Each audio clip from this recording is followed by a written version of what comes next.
Hi, my name is Maya Morales, and today I'm going to be talking about the right ways of slaughtering animals. So, can you imagine your life without having beef or meat or anything? The reason why I'm doing this speech is because my major deals with slaughterhouses and dealing with animals. My major is animal science, and we do have to learn through humane and inhumane ways of slaughtering an animal. I want to ensure that people understand the rights and the wrongs, and to not look at the slaughter industry as a negative thing. Also, I would like to include that I am for slaughtering. And the reason why I'm for it is because we do need to get meat and get this source somehow. So the 4 points that I'll be pointing out today is the problem that the slaughter industry is that is going on today, also with discussing the right and wrong ways of slaughtering, continuing by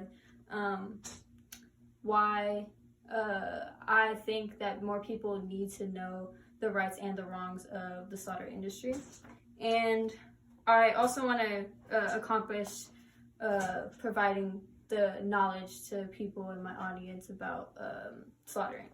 So to begin, the problem with the slaughter industry today is there's a lot of negative opinions and about the industry that people are saying that are not true, or they have been to very bad slaughterhouses that do not follow the regulations and laws. One of the big organizations that is not for slaughtering is PETA.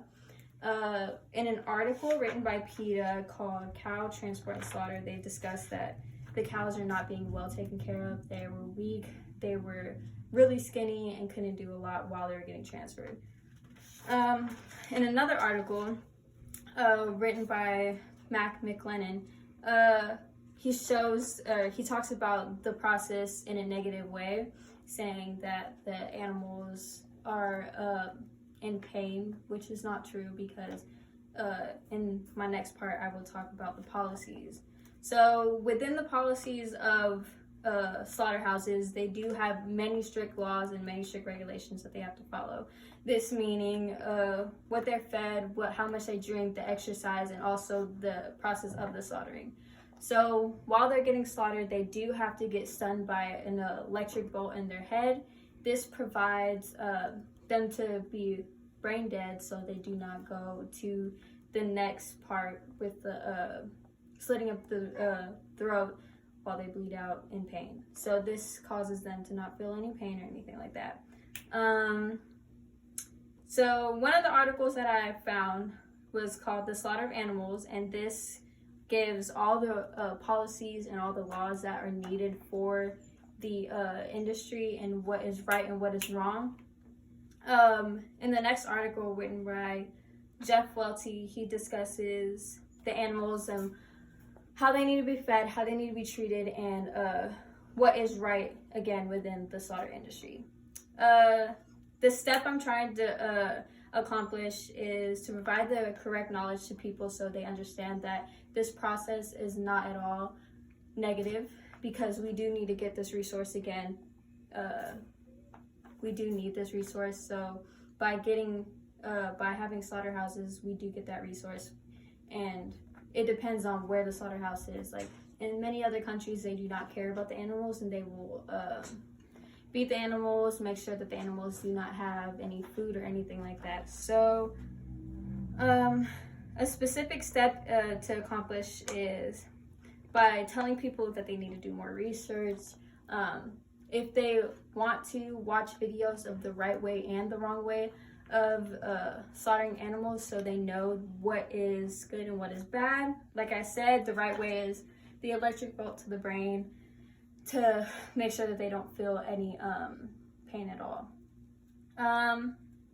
And one of the sources I found, written by Michael Pollan, he discusses him going to a cow slaughterhouse, and he answers questions providing good background information about how they were treated, what they did, and how they ensured that the animal was no longer in pain during the process.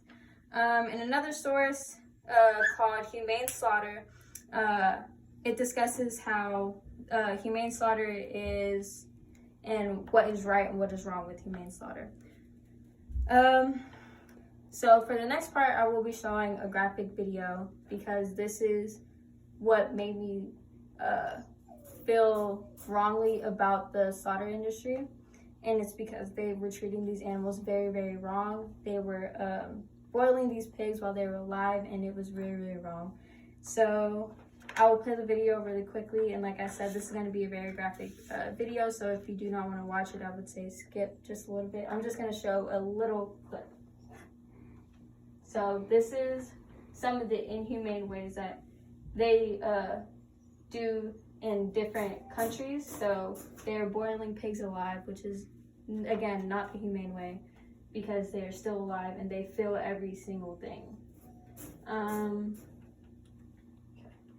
So watching these videos made me want to learn more about the slaughter industry because of my major, again, and watching the graphic videos was really hurtful because these animals, they do have some type of feeling, like they need to be loved or treated like they're humane.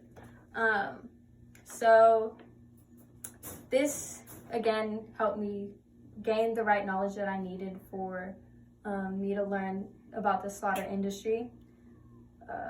Okay, my conclusion is that my main points were to show that the industry is not at all bad. There are some bad companies that do not follow the regulations, as well as countries that do not care about the animals, but in many slaughterhouse industries here, they do care about the animals and they want to ensure that they do not feel any pain. I also wanted to state the facts and the laws about the slaughtering and to provide the right amount of knowledge for the audience so they can take it and use it however they would like. My purpose of this speech was try to persuade my audience to show them that this in any way is not hurting the animals at all.